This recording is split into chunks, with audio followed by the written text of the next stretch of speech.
Hello, everyone. Welcome to the CØNTCAST for game week 1 of the 2018-2019 FBL season. We made you 2 of these, one tomorrow as well. So feel free to look at both of them. Going left to right on my screen, we have Zofar. Hello. Bowstring. Hey, guys. And Boss. Hey, what's up, guys? Right. We got an agenda to go through, lads. We got about an hour and 45 minutes till the window closes, so we may get some breaking news while we're actually recording this, which will be fun. Well, let's go through, and then I'll give everybody a chance to give their thoughts on what we have on the agenda. So first thing was something we forgot to do last week when we gave our top budget picks. Who are the top budget picks for goalkeepers? I don't know if we want to start 4.5 or go up to 5 to include Pickford and then maybe Schmeichel. But let's just go. Who would you say, Zofar, I'll start with you. Who are the top budget goalkeepers to have?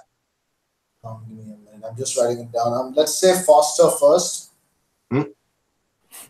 Number 2, Patricio. See, after that, Fabianski, I'm not really convinced on West Ham defense as such, so I'm going to skip Fabianski altogether. I'm going to say next McCarthy. At 4, Pickford. And at 5, Ryan. Thank you for the Ryan pick. I appreciate that. All right. Yeah, I think we might have similar view, but let's go through it. Bo, you want to go? I'd probably put Foster as my number 1. I think his opening 3 are nice enough. I think Watford are probably the safest of those kind of teams for now. I mean, I'd probably put McCarthy as 2nd, but I think if Southampton's pre-season form had been a little bit better, I would have put McCarthy up top. Number 3, I'll put as Hart for the moment since he kind of has the spot for now. Burnley have been, in the last 2 seasons, they've shown that they can be quite consistent in defence, and they've got a nice run of fixtures, even though they have Europe. And then the other 2 spots, I think, probably Fabianski, because he can be okay as part of a rotation, and maybe then trying to think of another. Yeah, we'll go with Ryan for the 5th.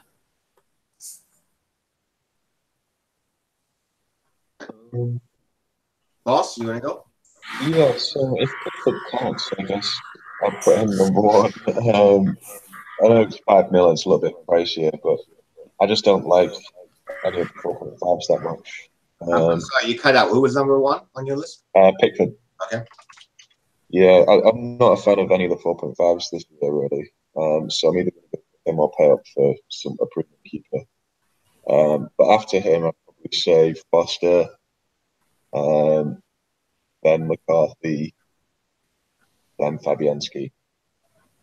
Is that all, or is there one more? One more.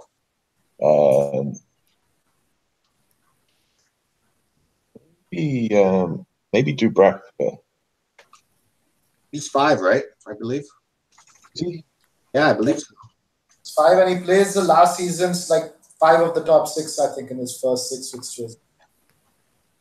Okay, I'd avoid him then. Brian then. Poor Ryan's just getting thrown in there for the sake of. I mean, I'll start. I'm not going to put Ryan first. I only have him because I like the save points.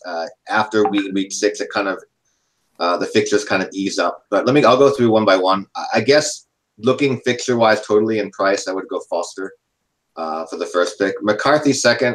There's some question about how nailed he is in that defense right now, especially if they start poorly. But Burnley to start should be a clean sheet at home, so hopefully he can keep his place for a while. I would put Ryan 3rd. Again, I like the save points that I think he's going to come in with. Fabianski, he's proven. There's also save points there, and the teams he's playing get a lot of shots in, especially inside the box, so there's a good chance for them there. And then I go Pickford 5th, and it's an option too if they do sign Mina, where you could keep Mendy and put Pickford in goal. It's only 0.5 more than what many of us are spending, and again, you get the benefit of the fixtures for both City and Everton. So that's how. Let's touch upon that. JK had mentioned that since we're talking about Pickford, that's just tackle that question now.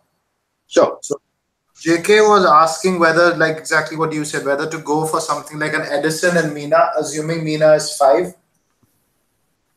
Yeah, the question was Foster Hart with Mendy or Ederson Hamar with Mina. And does Mina's price, if it's 5 or 5.5, affect which one you'd rather go with? Why don't you guys go first? Boss, why don't you take that? What do you think? I think if he's 5.5, I wouldn't like him as an option. I'm pretty sure he will be 5 because just based on the pricing of our other defenders, there's nobody that's as high as 5.5, and especially for a centre back, to price him that way would be pretty surprising. I think at 5, he'll be a solid choice. He's obviously got goal threat. He's huge. He'll be a threat on set pieces. And you don't have to worry about any rotation or anything because we haven't really got anybody to compete against him. So yeah, at 5 mil, I think it's a good option. I'm still not convinced about going with Edison over Mendy. I just think Mendy's going to be a good pick this year. So I guess wait and see if you really do want to go down that route. Play, but for me, I'm still sticking with Mendy. Okay, Bo, you want to go? Yeah, I'd probably be on the Mendy choice as well. In comparison, I think Ederson is a nice choice because I mean, you know, he's going to play every week, or we assume he is anyway. But I think when you compare him to the likes of other keepers, is he going to make many saves? If the teams do keep a clean sheet, are they going to, you know, I think the other keepers have a better chance of bonus points than Ederson. I don't see, if City keep a clean sheet, they're more than likely going to score 1 or 2, which, I mean, puts the outfield players on bonus points more.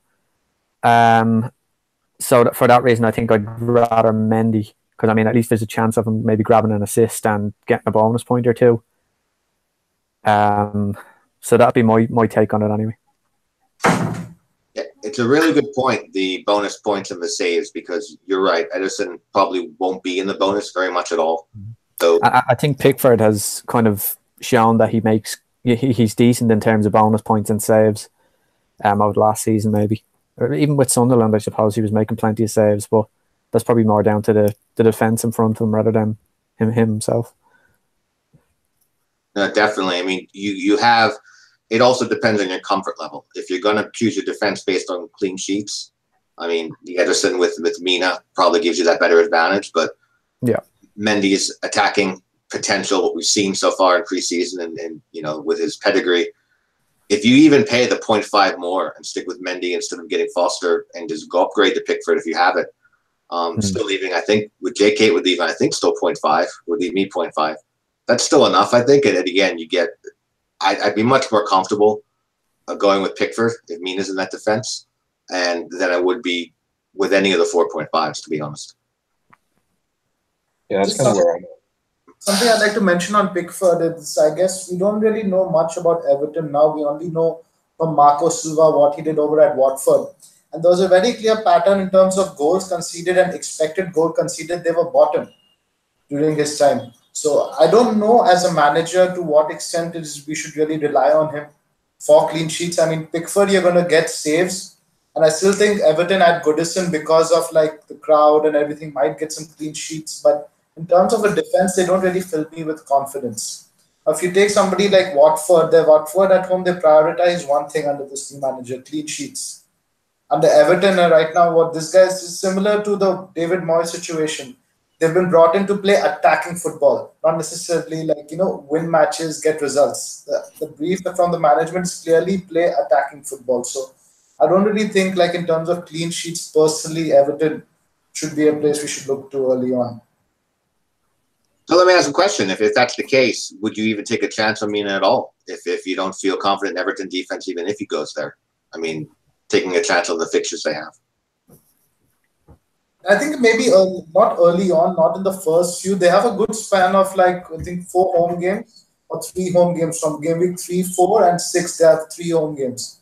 So that's like a good block. Maybe somewhere we can look to get out of Shaw if he's 5. but I'd at least like to see what they have the first few games before we commit.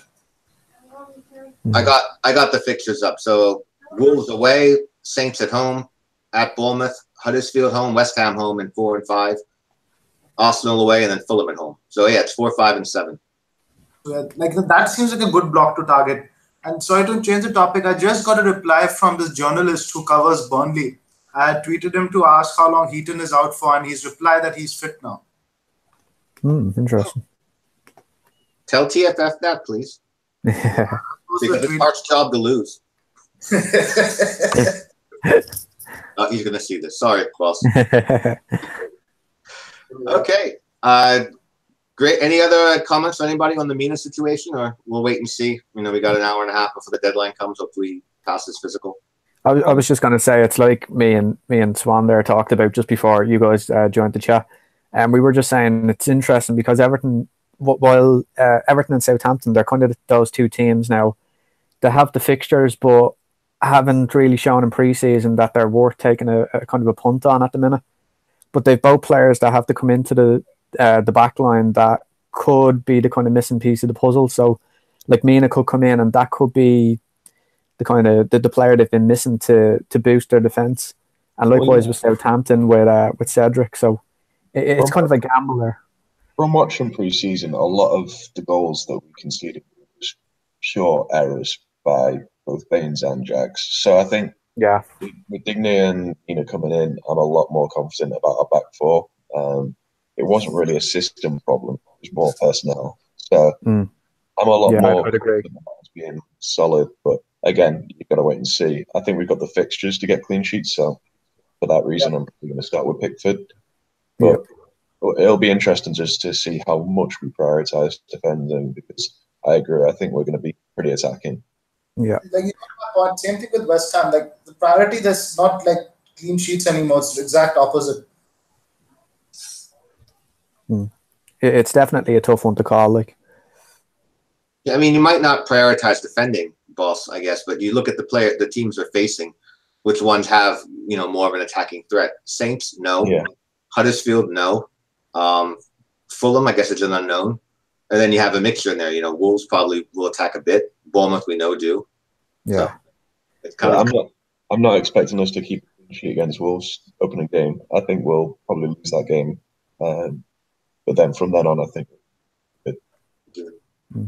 I think as well, even if you look at the likes of City and Liverpool, like they're probably two of the most attacking teams in the league. Yeah, we're all probably going with a Liverpool and a City defender. So I think that they will keep clean sheets, like not necessarily because they're attacking. I think Everton's kind of squad strength alone will be enough. Like, I mean, obviously midfield has an impact on defence to a certain extent.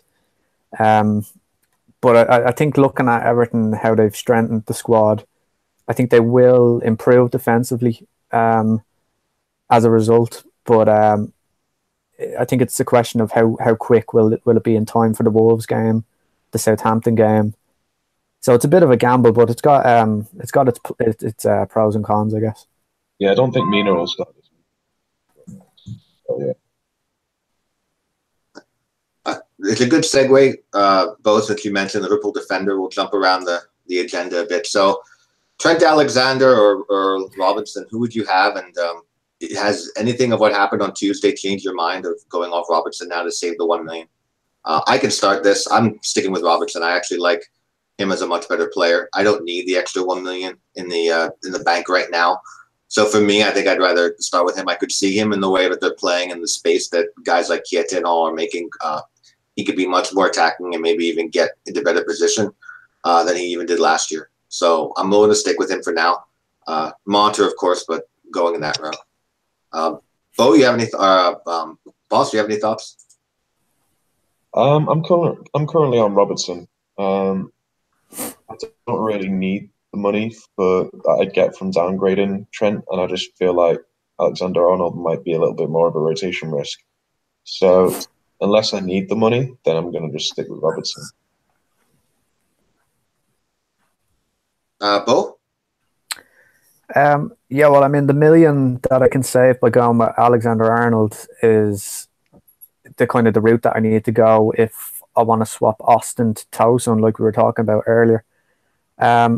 I'm not entirely convinced that TAA will start game week 1. I'd be kind of 60-40 in favour of him starting. But if he doesn't start, I mean, it's not the end of the world. Like we were saying, I'll have Wan-Bissaka there to come in away to Fulham if Alexander-Arnold doesn't come on. But I'd be confident of him starting from game week 2 onwards. So for me, I can totally see people going for Robertson. I do think he's the better pick. He's safer, probably has a bit more, goal contribution. But for me, I kind of need the money. So I like Alexander-Arnold. He definitely looked good against Torino there in their last pre-season game. And the fact that he was taking corners, now I assume Henderson might take them or something when he comes back into the squad. But I think he looked threatening enough for a 5 million option. And like I said, that extra million that I save, I kind of have to weigh that up. Yeah, sure. I mean, people, especially if you're in a group who are still going Salah and Alexis at the beginning, TAA to save the million for that and still not decimate your midfield is actually not a bad strategy to employ. Zofar? I was just about to ask, do you guys intend on keeping your Liverpool defenders long term? I don't. Because I'll just read out the fixture list. Up to 3, it's fine, Brighton home. And then after that, it's Leicester away. I think a game they probably win, but Jamie Vardy usually scores there against those sort of teams. Probably win and concede. Spurs away, again, probably concede.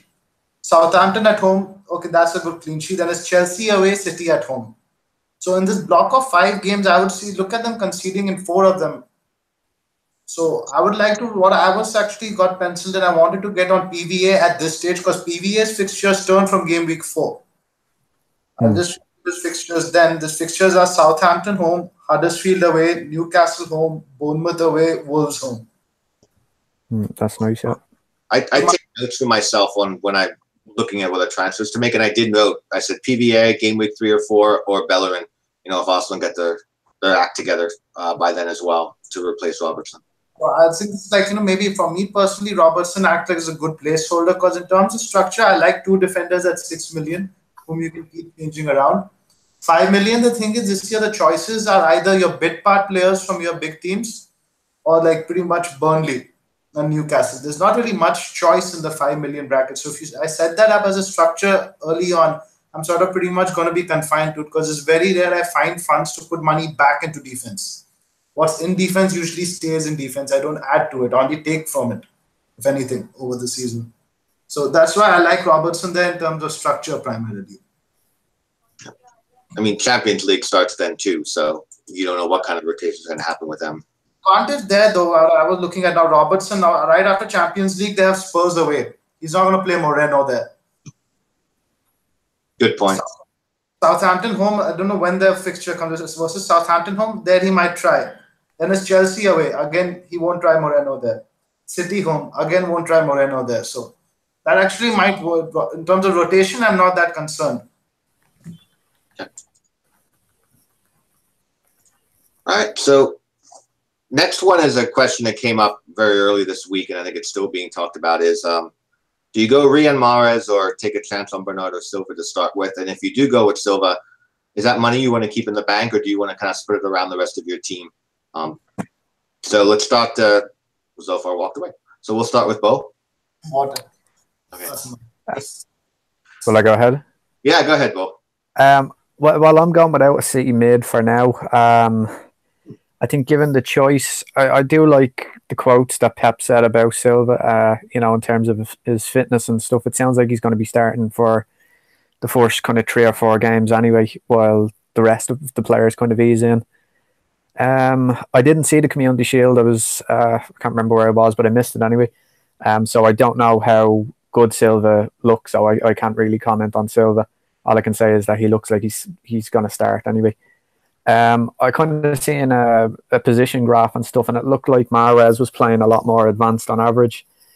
Mahrez could have a few set pieces with De Bruyne out. I'd probably be more inclined to spend the extra money on Mahrez, just because I think in the past he's looked like a good pedigree pick for the league. And as well as that, Pep said recently, you know, he's not like a foreign player coming in. He knows the league. He's, you know, familiar with it, how to play in it and things like that. So I think I'd probably go with Mahrez, given the choice for the extra bit of cash. For me, I think I'm going to go with Bilva for now, and again keep it in the bank, because it's not only monitoring if Mahrez starts, you know, the ground running. If he does something and gets an assist against Arsenal, then you have Huddersfield next, and I think many people will jump on it. But there could be many other, you know, high-priced mids you see that come up that are where their fixtures turn, or an Ozil or something like that. So until I see something else more, I'd rather keep the money in the bank. I liked how Silva was getting into the spaces during the Community Shield, even beforehand, and earlier in the preseason. We don't often get a mid in a big team and a very attacking team like City at that price very often. So I think it's an opportunity to see what happens, keep the money in case it goes, you know, wrong, to move on for it and go from there. But I definitely want to see what happens with Silva in that. Although I do think Mahrez is an awesome pick as well. Zofar? I think it really could go both ways. Personally, I think Mahrez is a much more greedy player, and he's much more direct in terms of being involved either in the final ball or the goal. I think he'll also be very motivated to score his first City goal, since he's not gotten the score sheet yet. And he has the advantage of versatility, as we saw in that quote that Pep said he could play in the left, right, center, or even as a striker. So I think he has that advantage over Sterling and Sane, with Bernardo also does, as per Pep's comments. My only concern with Bernardo is that, like most people, I would say, like, since you're keeping the cash handy, I could argue that's potentially a waste also if you keep it for too long, because 0.5 is fine. 1.5 is a lot of money not to put out on the pitch, in my opinion. So the problem is now if you stick it into somebody like De Gea, sometimes when you need money for like a Firmino to a Kane, or like somewhere you need money, you're going to have to go scrounging back to the keeper to take money out, and you'll likely have to take a hit then. And it's very rare that a goalkeeper hit is going to pay off, especially one that involves selling De Gea. And another strategy which I think is viable is not to go for any City mid altogether. Start off with Mane, and maybe look to shift out Mane for whoever is the form City mid. Because I think what happens is with Bernardo, that let's say if you do go Bernardo and you invest the cash in, let's say you want to get Mahrez, it's not going to be possible to jump on. You need 2 transfers to ship out Bernardo and to raise money. Got some breaking news. Zuma to Everton. Interesting. Zuma and Mina. Yeah, that's a bit of an upgrade on Jackson Williams. That's true. Zuma's really good. It's a loan move. Yeah, just to add, if you do go Bilva, I think Zof, the best thing to do is to keep the cash, at least 1 million of that handy. I mean, because I'm going to start with him. I also have Mane though as well. So I think the flexibility of doing that, jumping on if say Arnautovic hits the ground running, or to keep it even to then eventually upgrade King or Tosin to Aubameyang. I know it'll take more than 1 million, but to have that available, I think is the key part. Rather than spreading it around and, you know, adding more into the defense, or getting a, you know, David De Gea, for example, which I know a few people were talking about earlier. Yeah, I'm on a similar plan with Sanchez in my team. Sanchez for me isn't a long-term pick. I mean, I think as United's players coming back, we'll see the goals either spread out more between kind of Pogba and stuff, or the points will transfer over maybe to Lukaku. So for me, Sanchez is never going to be a long-term pick, just maybe the first 2 or 3 games. So, I mean, it gives me the option to jump onto a City midfield if they look to, like we've talked about, if they look to hit the ground running. Or if Sanchez is tipping over, I can always swap to Hazard. So I think in terms of structure, that's why I'm kind of inclined to have Sanchez there for the start, and kind of go without a City mid until we kind of get an idea of who's kind of looking like the best pick, because we have to factor in, Sterling coming back, what way Pep is going to play when he has all those players available. If Sterling will set up in like a 3-5-2, like, playing alongside the striker, like with England, and what that means for other players. So that's why I'm a bit more inclined to go without a City mid for the moment, but have a kind of a strategy in place to kind of facilitate one if they do look good. Boss, your thoughts on Bernardo versus Mahrez? Yeah, I'm on Bernardo at the moment. I think he's great value. Like you said earlier, there's not often you'll get an attacker from a top team at that price point, and he's worth the gamble early on. I think if he does lose his place, it'll probably be near or on when the international break comes, which is probably when I'll end up wildcarding in anyway. So I can jump off him, jump off Robertson, maybe even Mane as well because there's tough fixtures, and catch the swing for some other players. So you'd be investing the saving, right, from Bilbao? You're not keeping it in the bank. Yeah, I've invested it across the team. I had the 1.5. I did spend 0.5 on Tosin because I'm really excited to see what he can do here. And I think it's a chance I'm going to take. I'd be more comfortable with him as my second forward over like a Mitrovic to start the season with. So, but 1 million is still a lot. And again, was we like you talked about with defenders from Liverpool earlier so far, I don't know how many other than Salah if we'd want to keep Mane past game week 4, depending on how he's doing, obviously. But that's another downgrade you can make at that point to raise cash. All right. Other 2 questions we have. This came from JK2. So would you rather, and he might have gone off this idea already because this was on Monday, but would you rather have a 6.7, 6 to 7 midfielder and Kamar and play a 3-5-2, or to go with a 6 to 7 million striker and someone like Nervez Costa as a 5 million mid? I think we can all agree the 5-5-5-5-0, 4-5 range of mids is not very enticing. You're kind of taking a risk with any of them, and none of them seem to be producing the goods. Nervez was on pens. He may not be now. Carney may be on pens now. Mitrovic is lurking. Costa plays up front now. How secure is his place? So, but then also you have the question of a Camara, and if Fulham signed Target, for example, I don't think Camara is an option at all. So, get your thoughts. We can start with Bo this time. Which would you rather be more comfortable with, Bo? Before you, they have actually signed a left back. This guy from Bristol Rovers, Joe Bryan or something. His name is. Oh, okay. Sorry, is this the guy that tried to cancel his contract last minute or something? Yeah, exactly.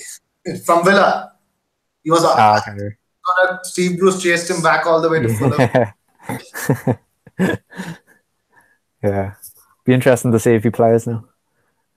Yep. So sorry, please continue. No, I was just gonna say I'd personally be more comfortable with the kind of 6 to 7 mil striker with the 4 to 5 mil mid. Simply because I don't know how nailed Kamara Costa is if you're going for 4.5 to 5 million striker in a 3-5-2. I'm not convinced that they're nailed on.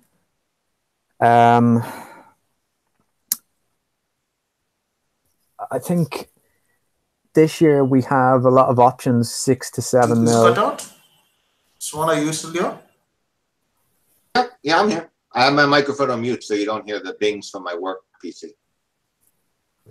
I think we are lost both there for a second. Can you hear me, guys? I can hear you. Now I can, yep. All right, sorry. No, I was just going to say, I think the 6 to 7 mil striker range is quite broad this year. I think one of them, maybe Tosin, early on could prove to be the best value there. I mean, we're very rarely going to need our 5th mid, our 5th striker, and I think with the likes of the 4 million defenders that are available to us this year, there'll probably be more value in having a backup defender than a backup mid, so to speak. So that's my thoughts anyway. I think I'd rather have the cheap midfielder and the better striker.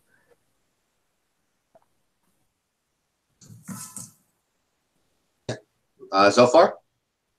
For me, it really comes down to now we really don't see. Just having a look again now, we don't expect Kamara to start. He might come on as a sub.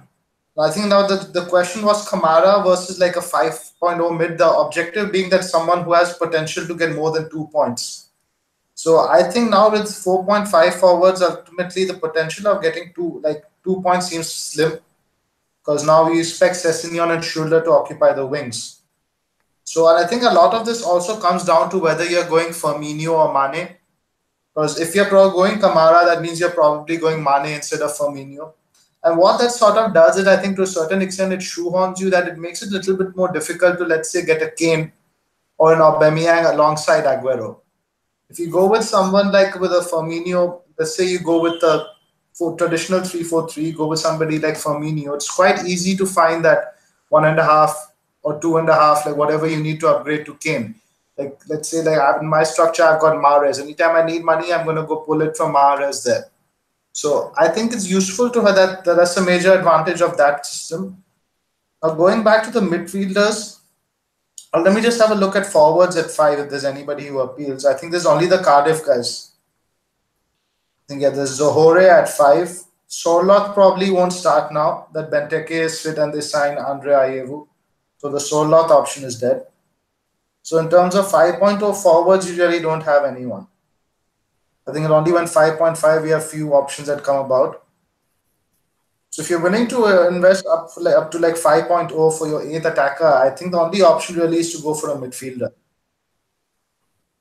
What about Ings if he signs? He would be 5.5, right? Exactly. 5.5 is, as an 8th attacker, to me personally, is 0.5 too much. Especially right now in the first 4 weeks when there's no rotation expected with Champions League. Now, just now going back to the 5.0 mids, I think that we have a few candidates here. We have Kenny from Fulham. We have Neves, Costa, and Ralls from Cardiff. And there's also Murphy from Cardiff. I think I'm not sure, is he the same price? Yeah, Murphy is also 5. So, in my opinion, with Neves, I saw Wolves play on the other day, the last friendly versus Villarreal. He used all his shots from goal were from 40, 50 yards out. Very speculative. 1 out of 100, I would expect to go in. And all the balls which he played, none of them were directly to the striker. It was usually the out ball to the wing backs to create width. So very much sort of the assister to assist the assist kind of role. He didn't take any set pieces. The corners or free kicks were shared by Moutinho and Costa. And if we see that he's off penalties, I really don't see any appeal in Neves personally. Now, Kenny also, from what I read, the scout profile and his stats, he's also been sort of like, deep lying ball distributor. Not much of the final ball involved. I don't know if he's on penalties. That's also up in the air. But I do like the look of Cardiff in terms of the 5.2. I think either Murphy or Rals, I think they have a lot more potential than any of the other guys. But they play for Cardiff. We don't know how many penalties, etc. they'll get. So that's where I stand. And I think pretty much if you just decide where you want to go, Firmino or Mane, and then play it accordingly. But pretty much all of us are going Aguero and one cheap forward. So the system, like depending on Firmino or Mane, it picks itself. Yeah, like I said earlier, I'm on Tosin as my second forward, and right now I'm on Costa as the 5.0. I may go to Carney, depending. I'll take a look more around if he truly is on a lot more free kicks, and if he does have penalties for now. Rawls, I mean, Cardiff's fixtures are hard. I mean, maybe again, you could say it's a guy you're never going to play. It's only a couple of points if he comes on. But I would like to still have the fixtures a little bit better, to have that opportunity that, maybe he chips in an odd goal or assist, and I can't see it with what they're starting. The only other one I thought about, and I had him last year, and I really liked him, is Kennedy. But his are even worse. I mean, they don't really clean up at Newcastle until game week 8 or so. So it's really a shot in the dark. Maybe you even keep the money and you downgrade to a 4.5 to a Stevens or a Romeo or something like that, where you don't expect or want anything more than 1-2 points, but you have the money to save and upgrade elsewhere. Boss, your thoughts? Yeah, that's kind of where I'm at. I've always been kind of a firm believer in having your money on the pitch playing, so I like having a 4.5 fifth mid that's just bench fodder and keep all your value on the pitch and all in your starting lineup. If you get an injury, fair enough, that it's a transfer, but or you might be down on a player that week, but you've always got your defenders to sub in if you need to be. And I find having more valuable defenders is always better off anyway. So I'm just going to have kind of Aguero and 2 budget strikers, one being Tosin, the other being King, and then putting the rest of my money into the 4 starters in midfield. See? Okay, last question I have on the cast for today came from Trig Late. So he's still looking at having Shaw and keeping the 0.5 in the bank for elsewhere, or should he go Maverick and go up to PBA? I think, Zolf, you've made your point before that the fixtures aren't great for Crystal Palace, at least for clean sheets in the first three. They're very mixed. But do you want to start us off and see what your thoughts are on Shaw and the money or PBA? I'm just having a look at Trig's team now. See, for me, I would like to have only one of Bernardo or Shaw. I think every team, one punt is probably like the maximum. I think if you're going for, let's say, a Lucas, you shouldn't go for a Bernardo and a Shaw also, because you're pretty much be keeping transfers which you might have to tie up back to back. So I see both Bernardo and Shaw in his team. That sort of concerns me. But it could again come off. But I definitely don't like the PVA option for the first three, especially like he's got Van Bissaka and because who might have to come in once Shaw gets dropped because his other sub is Bednarek, who I don't really like either. So you would pretty much be like rolling with. Not for me. I personally like the flexibility of the 0.5 also brings. And I think Shaw has a better chance of clean sheets in the first three than Van Aanholt does. Would you advise him to keep Shaw, or if Mina's 5-0, go with him? The thing is over here now, if Mina doesn't play this weekend, he'll be in trouble because I don't personally think Bednarek will play. Wrong, and I don't think Palace are going to keep a clean sheet away to Fulham. Promoted teams, usually on the first home game, there's a big honeymoon feeling. There's a very positive vibe around the club. Most clubs usually tend to score promoted clubs in the first home game. So I really don't like the possibility of Mina over there. And the thing with Shaw is, like, if a lot of us were doubting whether he'd start tomorrow, we always get the United lineups at least 5 to 10 minutes before the embargo. So I'm pretty sure we will know definitely that Shaw does start or not. So that concern isn't there. But otherwise, looking at all his players, his team looks good. He's gone for Romeu over Stephens. I think some people in Nirvana mentioned that Romeu has better stats. But I think in terms of 4.5 midfielders, my concern is 2 to 3 points and not to fall in price. I hate it when I start losing money on my bench players. So now if you look back at Romeu, I think Romeu's ownership is really low. And you guys know how the concept of the price falls works, right? Price rises and price falls work on different concepts. Are you guys familiar with that? Not really. Okay, so what happens is now that once a player is at his base price, the amount of transfers that is required for him to fall in price is a function of his ownership. It's a certain percentage of his owners have to sell him. So now let's say Romeu is owned by 200 people, but even 10 people sell him, he's probably going to fall in price. Now Stephens is owned by 200,000, even 2,000 sell him, it's not going to make a difference. You get my point over there. So in terms of price stability, I think Stephens is safer. So the point you're making is if you're going with a 4.5, get the higher ownership one, because it'll take longer time to fall. Precisely. Yeah, good point. You make a good point about the promoted teams. I do remember the last few years, a lot of the promoted teams did very well on their first sojourn out into the Premier League on opening day. The only one I could think of that didn't, Villa beat Bournemouth 1-0 in 2015. But other than that, no, they tend to do very well. Boss, do you want to give your thought on Shaw or PBA? So I've got PBA on my team right now because I do want him, but based on what you guys have said about the opening fixtures, it does make sense to kind of not start with him and bring him in after they turn a little bit. The player I had him before I had PBA in that slot was Bailey, but obviously he picked up an injury and is a bit more of a doubt. If Bailey looks like he's fit and starting, I'd be tempted to put him back in, mainly just to have some United defensive coverage. I'm not convinced at all by Shaw. I wouldn't want to start him. I think he's really a huge rotation risk. Even if he starts this weekend, you could have a bad game and Mourinho will drop him instantly. So I don't want to start with a player that's that risky. So if Bailey's nailed and fit, then I'd probably rather go down that route. Yep, that's a good point. And I think Bailly is fit. I think the last press conference he didn't mention. And we probably know that before deadline anyway. And we're pretty confident. I know Jose said today there's no more signings coming in the next hour to United at all. I don't think we are confident in that. He could very well be lying, but it's 1 hour to go, and by now, any moves, there should be at least medicals penciled in, or at least some rumor. It would be a really late move to go through at this stage. Real quick, before I go to Bo, Zoe, just thought of something while Boss was talking. So back to your theory on the price rise falls.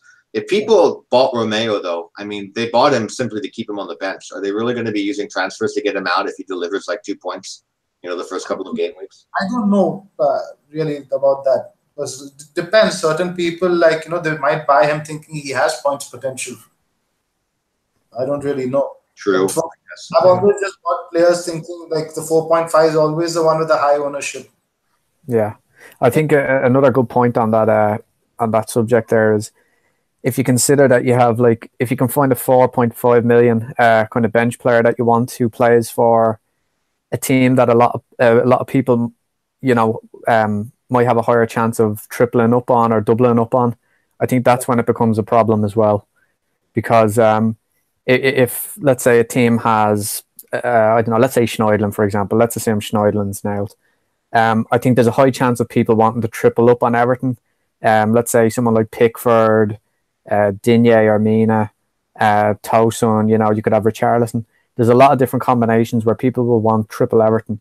So the likeliest way they're going to go about that is by ditching their 4.5 million to free up that space. So I think 4.5 mids from teams that are where you're likely going to see a triple up, that's where you could see a big price rise.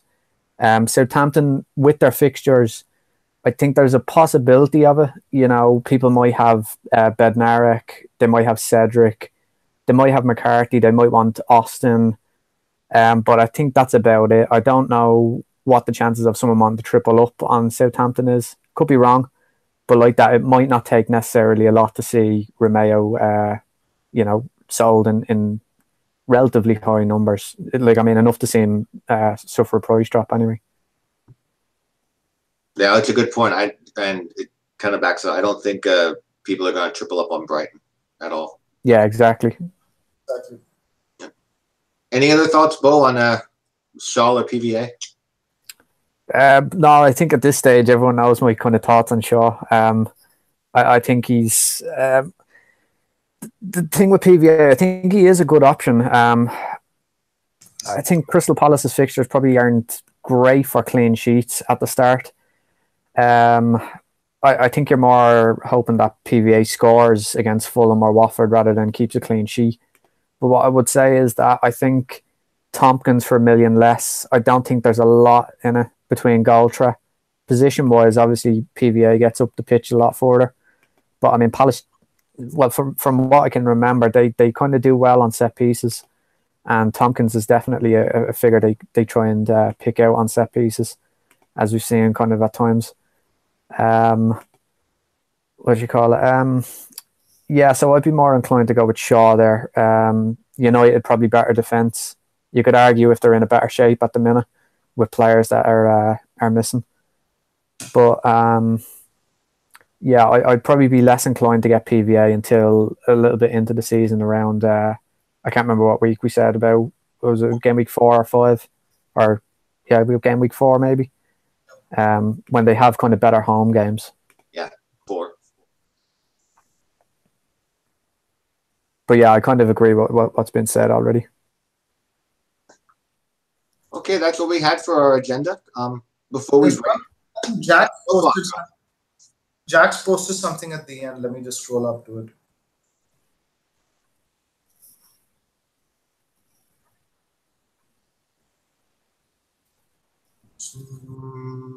See. Yeah. He posted it in the cast chat?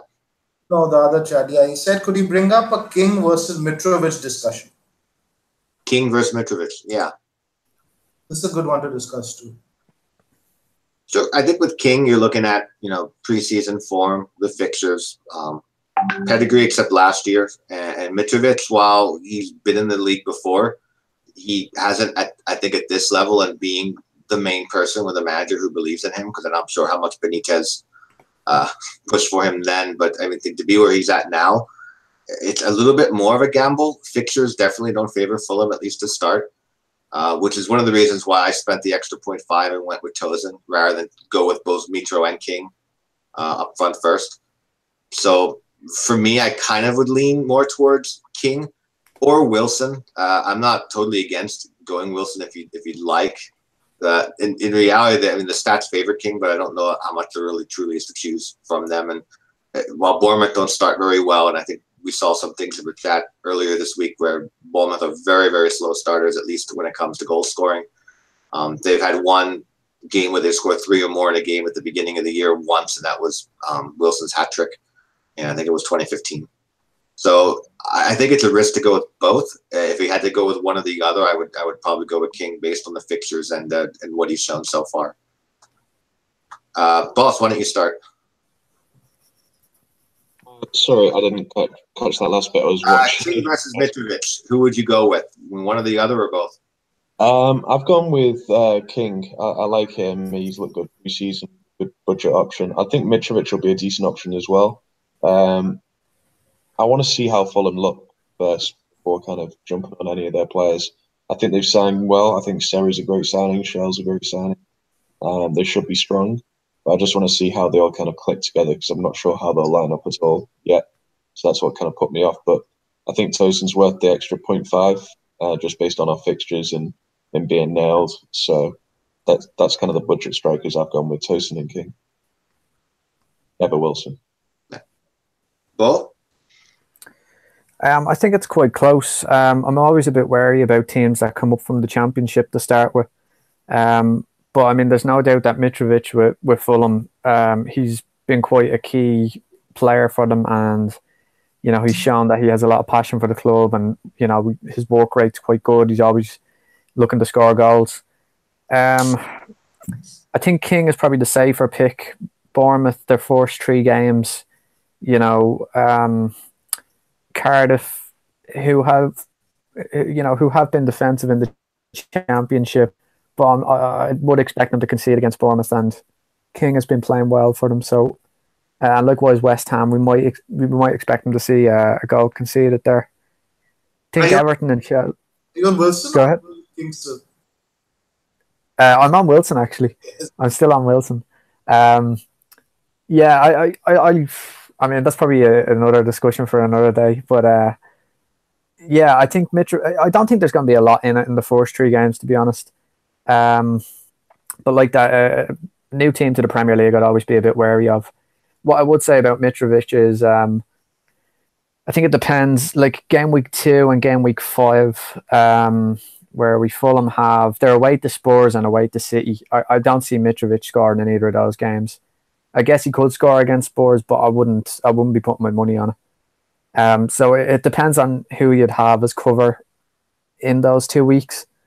So if you were looking at someone like maybe Maddison for Leicester as a rotation, I mean, he'd have Wolves in game week 2 and Bournemouth in game week 5.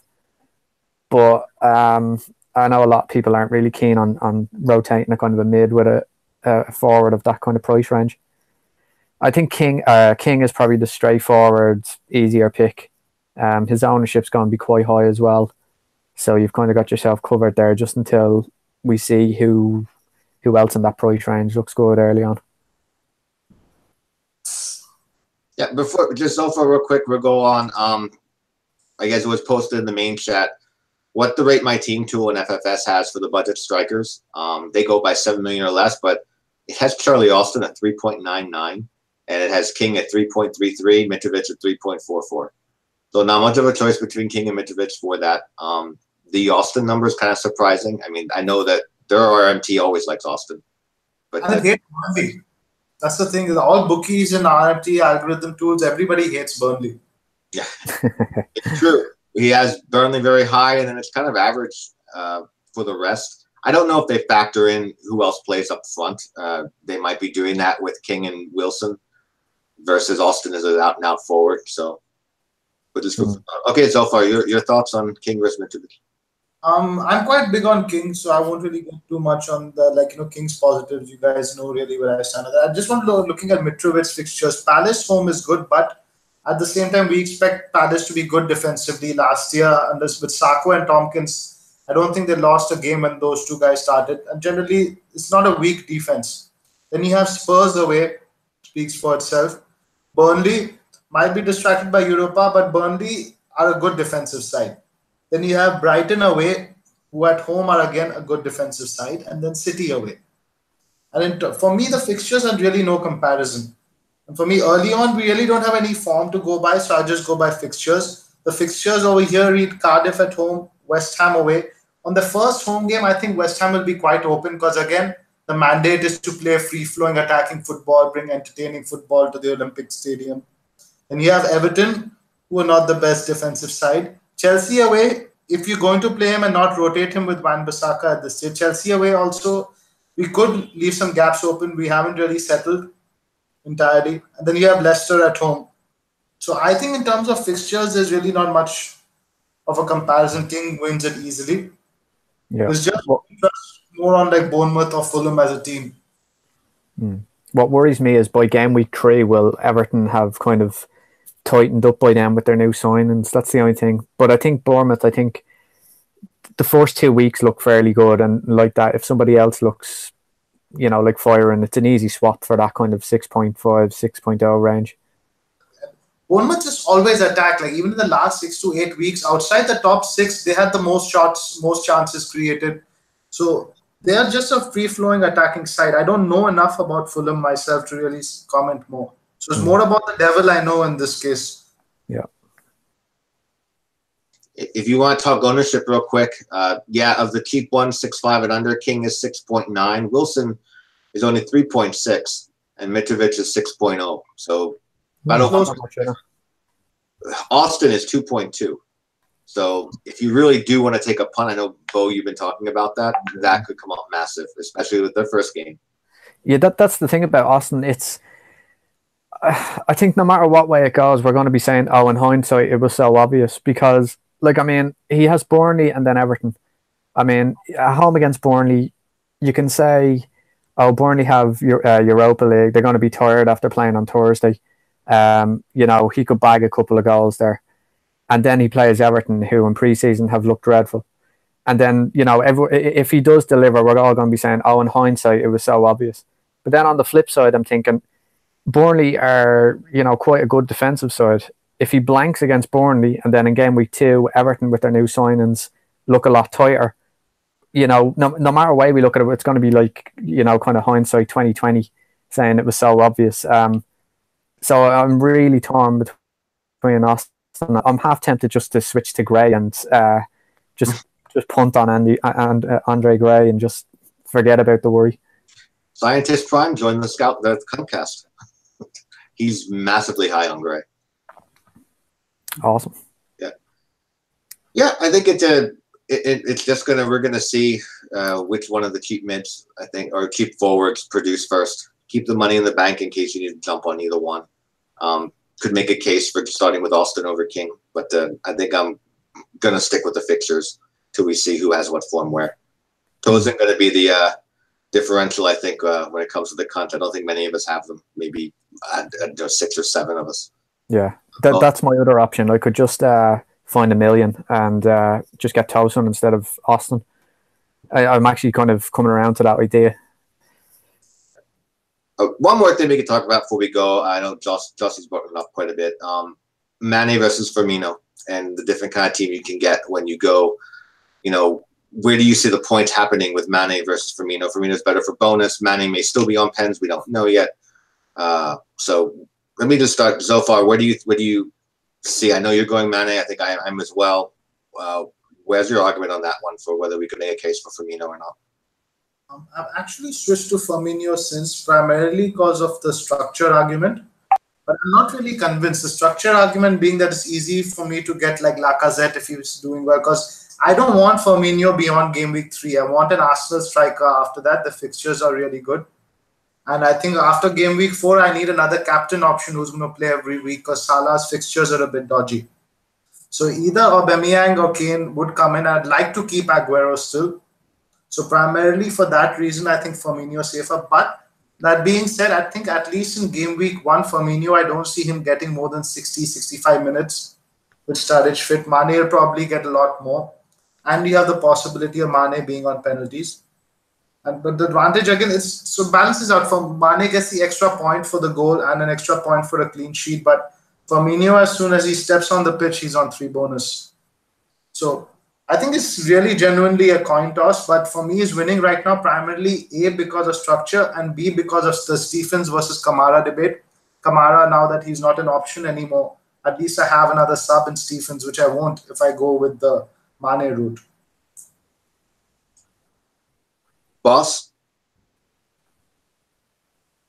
Sorry guys, I've been tuned out. I've been trying to keep up with all the transfer news. We don't hold your interest. That's okay. Mane versus Firmino. Structure is structure the only argument, or where would you see better? Like looking at the comparison of points last season, I think Firmino was great, but I think Mane had a bit of a down year. I think he'll have a better season this year than he did last. So I'm on Mane at the moment, mainly because I think it will be easier to swap Mane out for another mid than it would be for I'd need to upgrade Firmino to probably a more expensive option if I went with him. So I went with Mane over Firmino because I think there's more budget striker options right now that I like. Bo? I'm on Mane at the minute. I didn't watch a lot of pre-season as I would have liked to, but I managed to see Liverpool's last game against Torino, which I guess the front three were probably as close to fitness as they're going to be for the new season. I like the positions Mane was getting in. Firmino scored. It was probably a bit fortunate with a deflection. He did look threatening as well. But like Zoph said, extra point for a goal and a clean sheet point. Potentially penalties for Mane. We don't really know yet. I'm happy enough to go with Mane for now. So yeah, I'm just going to keep it down to that for the moment. Yeah, you have arguments on both sides. For me, again, Zoph, I know you said the structure of Firmino allows it easy to get to Lacazette or Aubameyang. I think at that point, when we get to game week 3 or 4, when I would want an Arsenal forward, the downgrade of Mane to any one of the 7.5s, whichever one, or 6.5s, whichever is producing, has the money right there based on what I kept in the bank. So I think it can be done, even if you don't go with Firmino. But it definitely makes it easier, that's for sure. And if you're going with another third cheap striker. Correct. Right. More difficult if you have like a Kamara in there. Oh, definitely. It's more difficult, yes. I don't remember if Justy was on Aguero, Firmino, and Kamara as his third. He was going 3-5-2. I saw that earlier in the week. I don't know if he's on that now anymore. I think Liverpool, and so worth mentioning, most of the Liverpool lads like Burbs and Jossie, they're more keen on Firmino. Yeah. I think it's important to mention as well Liverpool's fixtures, who they play in the first 3 games. I would argue that those teams are probably weakest in the right back spot. So I think that's something that's on my mind as well, considering Mane. I mean, West Ham, they're probably going to have is Fredericks there at the minute? I don't know if he's all that good. Who they have? I think Palace, Wan-Bissaka. Maybe he'll have the pace to keep up with Mane. And then I think Brighton, who may have Bruno. We don't know if he's going to be still at right back or what. So it's just something that I've been kind of keeping in mind there. That's a good point. Okay, I think that's everything we've gone through today. I've been looking at Twitter for deadline day. There's really nothing. The only thing I've seen in the last couple of minutes, boss, Everton in for Marcus Rojo.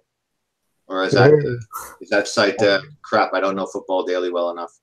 Maybe I think Rojo will be decent depth because, like I said, we've got nobody really. We've only really got Jags and Keane at the moment. So if we get Mina, Zuma, and Rojo, that would be great. Yeah. Do you think 3 at the back is an option long term, boss? When everyone's fit? I don't think when so. Holland comes back and stuff. I think Marcus Silva likes 4-3-3. That's his preferred system. So I think we probably will stick with that. But I guess he wants the flexibility, so we'll see. Okay.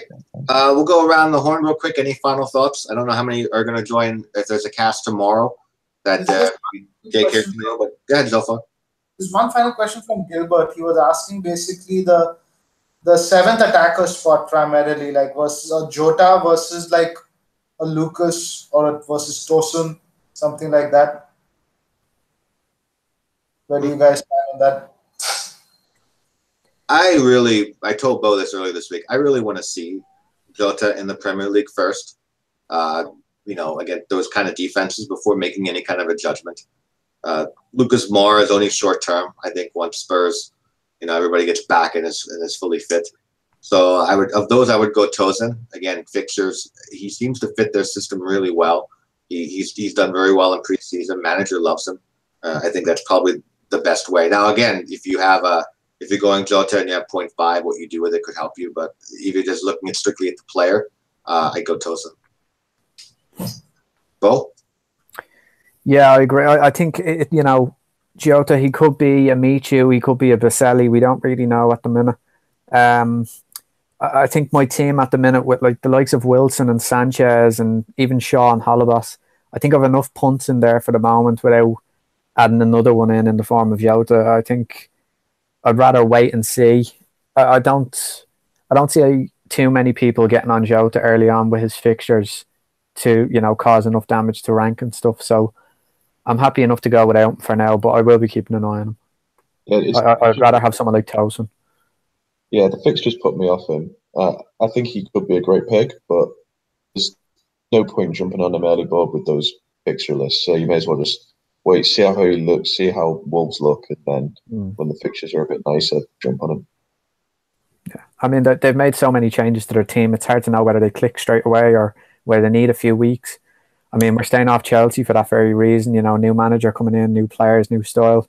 We reckon that Chelsea might need time to, get accustomed to the new style. Maybe it'll be the same for Wolves. Who knows? And if you're looking at ways to raise money for Arsenal assets, like we said before, and you're worried about Liverpool's fixtures turning game week 5, this is Wolves from game week 5. Burnley home, United away. Okay, Southampton home, Palace away, Watford home, Brighton away. So if Jota's firing by then, or at least looking good, that's when you can jump on him and sell, say, a Mane for him to raise money to get Arsenal forward. Yeah, absolutely. So far, your thoughts? For me, really, the way I look at Jota, I saw 90 minutes of the game versus Villarreal, and he's not the kind. I think he's going to be involved in almost every goal that Wolves score, besides the ones from set plays. Because he's pretty much always just drifting in the box. He never drifts wide. He sorts of goes, plays with the striker. And even in that game, he had 1 assist and he was fouled for the first penalty as well. So I think he's very clearly the talisman. And for me, the primary attraction is game week 1. It is short term, but it's just, I believe, fixtures build form to an extent. I think the way what I've seen from Everton defense in the first friendly, being Wolves' first preseason game, etc. I think he could be do well in this game and then get a lot of price rises, bandwagons, and again going to Leicester at home. That's not the easiest fixture, but I don't think it's the worst fixture either. City at home is hard, but then again West Ham, I don't think that's a difficult fixture either. The right after, so I don't think the fixtures are too bad personally. And I think they've strengthened. But I think the signing of Traore is only going to help him. Because Traore, what he's going to probably do is hug the touchline a lot more, so he'll have more opportunity to get in the box. So I'm quite keen on Jota. He hasn't left, in fact, any one of my drafts. Probably one of the few players, along with Salah, that hasn't left since the game opened. So let me ask your opinion. We always talk about how dangerous it is to double up attacking-wise, unless you're one of the big clubs that attack all the time, like Liverpool or City. If you have Tosin, would you maybe go with Jota instead of Richarlison at that point, or is the double up worth it because of Richarlison's looked pretty good in preseason and everybody seems to love him there? That's a good question, really. I think I would still like to say it's a mix between putting your eggs in the same basket or looking at each option as its own. Let's look at it in isolation. Let's compare Jota versus Richarlison, irrespective of whether you want Tosin. And I think there easily Richarlison wins primarily because of fixtures and pedigree. again, the devil you know versus the devil you don't know. So we know what Richarlison offers. I think there, easily Richarlison. So, and then really, it actually is a good question. Now you guys have got me thinking also about now Jota versus Tosun. Because personally, like from what I've seen about Tosun, and I haven't really seen much, I wasn't very impressed last year, but that was a completely different team. I don't know how he's going to fit in now. So, and I think first game, I do think Wolves have a small chance of a clean sheet in this. If you just go back and pull up the bookies odds, I think the odds are pretty good. Even if you look at the scout squad, the guys have picked for this week, they've all got Patricio in their squads because they think that Wolves could keep a clean sheet in this one. So initially, just primarily because of that fixture, I'd be a bit hesitant to double up. I'd like to spread my risks. Boss, do you have any thoughts? You're an Everton fan and a Tosun owner, I believe. Yeah. I'm not that fussed about doubling up. I think doubling up is fine when the fixtures are there, or if the options in isolation are best options. I don't really like. I think Tosun's better than the budget striker, so I'm definitely starting with him. And I think Richarlison's great value. I don't know who's on pens either. It could be either Richarlison, Siggy, or Tosun. So that having both also kind of covers that because I think it'll be one of those two. So yeah, I'm not that fussed about doubling up, and I think doubling up on the right teams like City, Liverpool, and teams with fixtures like Everton to start off. So you've not really got the form to go off at the start of the season. Yeah. Both? Yeah. Now that I'm thinking of getting Tosun over Austin, I'm kind of mulling over whether to kind of split the risk with Jota over Richarlison or not now. Like, the thing about it is that Everton Wolves game, you could name pretty much any score and I wouldn't be surprised. Like, you could say 0-0 or you could say 3-0 and I'd say that's possible. I've no idea what kind of Wolves side is going to show up and at the same time what kind of Everton side is going to show up. So that kind of puts that game with a lot of question marks over for me, and having two players from the same game is, not an idea, not an option that kind of makes me very comfortable. Especially Everton being the away side as well. Just on that note, were we talking about Neves missed his last penalty or something? He did, yes. So is there a possibility that Jota could have penalties, do we think? Pirlo mentioned that he took one at the end of last season, but it's purely speculation. It's purely speculation. Yeah. I mean, like that, when Menzof was talking about the devil we know versus the devil we don't know, when Michu came into the league, he was coming off the back of a good season in a different league. Now, he was coming from the La Liga, which is obviously a bit different to the Championship. But there's also the potential there of getting on a player early who's, out of position and going to be free scoring for the team. But as I said, with the amount of punts in my team already, I think I'd rather go with someone like Tosun, who's had a year in the league. Now, granted, it mightn't have been a great year for him, but we'd expect him to do better than last year. And I think at this rate, I'd rather not have too many punts in my team. I'd rather see how he gets on first and then jump on him a bit later, rather than try and get ahead. Try and get ahead of the crowd and maybe suffer from it. So, made a good point though. If he gets a goal against Everton, you're going to see 3 price rises that week, without it. That's the bracket that really people jump on. People are not going to jump on an Aubameyang or an Aguero as much as they do on the GP. So, what do you guys think of this? I was talking about high price rotation earlier this week in the cast, and everybody's like, 6.5 rotation isn't really a great strategy. With the team I have now, if I use the Bilva money and instead of getting a 5.0 mid like Costa, get Jota and say King or Wilson as the third striker and rotate them. Bournemouth and Wolves rotate pretty nicely from an attacking perspective. Is something like that worthwhile? Because then I have Bilva, Richarlison, and Jota in the team. The chance of all 3 of them going off in the first 2 weeks is probably nil. If that happens, I'll go play the lottery. So but whatever one doesn't fire, it's very easy to then downgrade that one come game week 3 or 4 to a 4.5, and then you have your money upgrade King or Tosin to an Arsenal forward. I didn't know, and then again, if Jota does well and you get the rises from that, you're much better off in that respect. So is that a viable strategy? What do you guys think? I think so. Only thing I would draw back, I would say it probably prevents you from owning more heavy hitters. You spread the cash around. First 2 game weeks, yeah, I agree. That's probably the only drawback. I personally have never done it, but in theory, it would work. I can't knock it.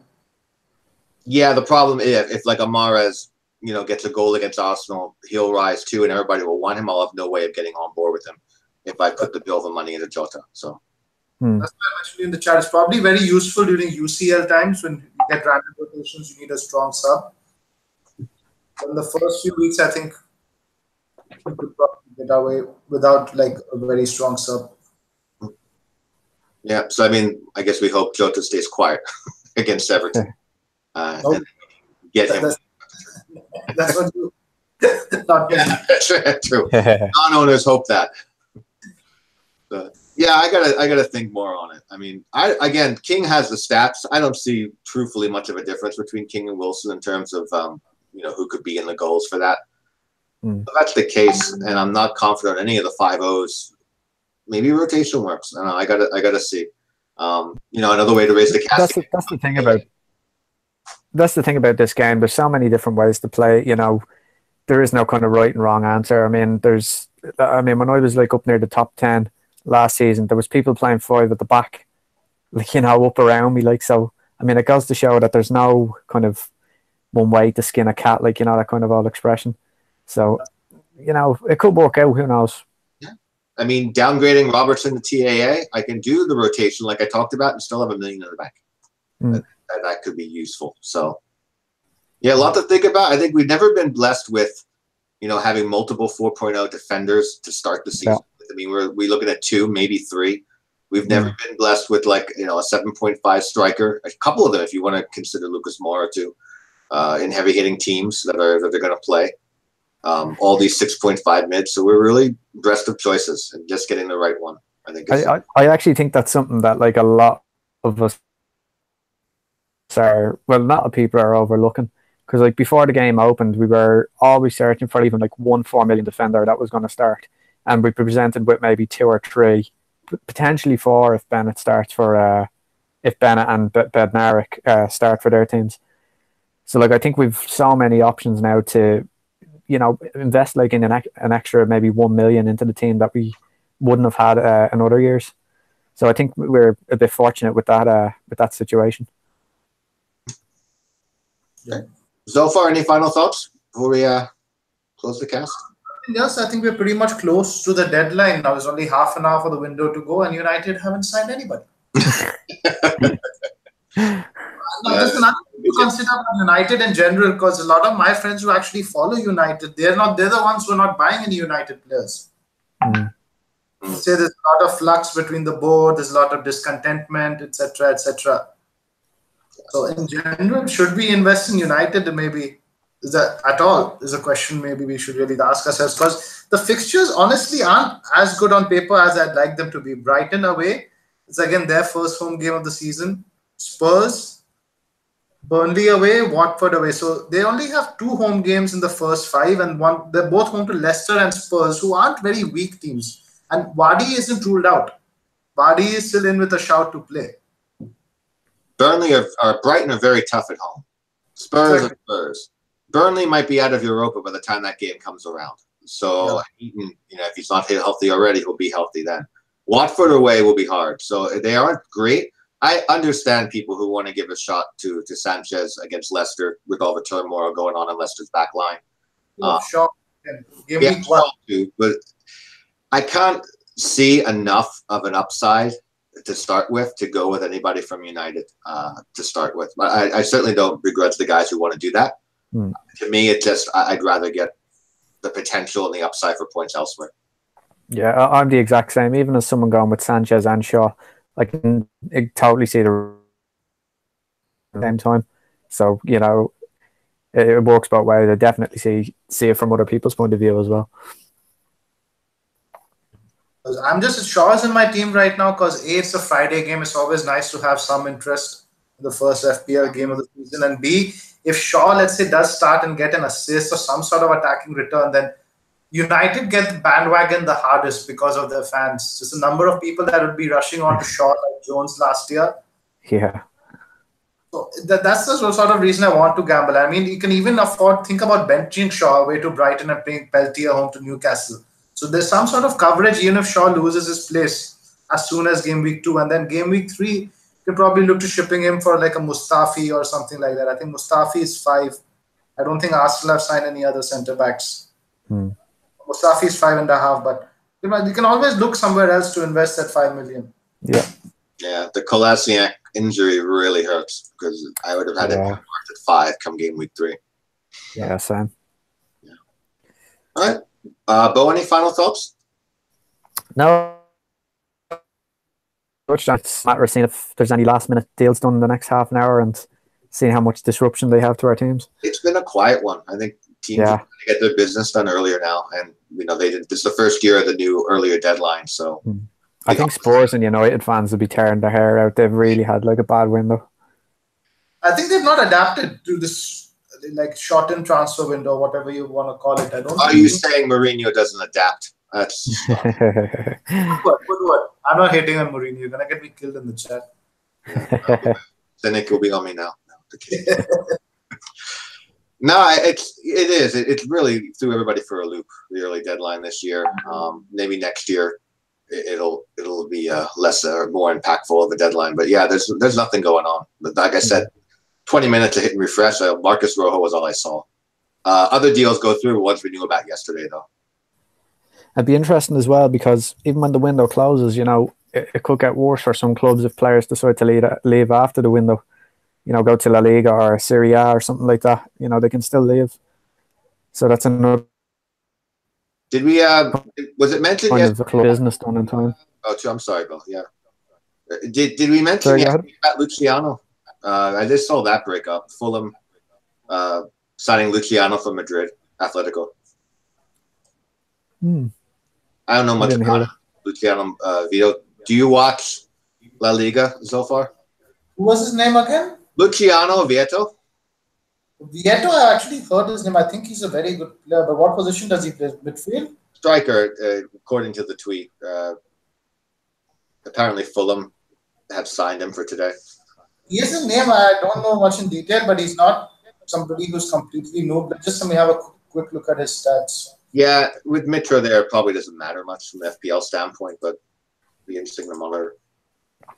Bottom of the barrel. We're looking for anything today. Yeah. Incredible. The kind of transfers Fulham are pulling out. Yeah. Ooh. Yeah. Incredible. All right. I think we'll end it there. Kamara even more, doesn't it? Because I was thinking Kamara could probably come on as a late sub for Mitro, or Mitro gets injured. That just puts Kamara further down the pecking order. Yeah, I think so. I think 3-5 might be gone then. Unless again in signs and you want to spend the extra $1 million, but that doesn't even. I don't see anything about that today, so that might be off. All right, thanks everyone. I think there'll be a cast tomorrow, so you guys can listen in and get some last minute tips. Remember, Friday deadline, 2 p.m. or not 2 p.m. 2 p.m. my time, 7 p.m. UK time, I believe. So, all right, that's all for us for now.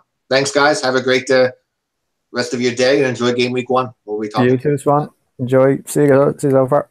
Take care so far.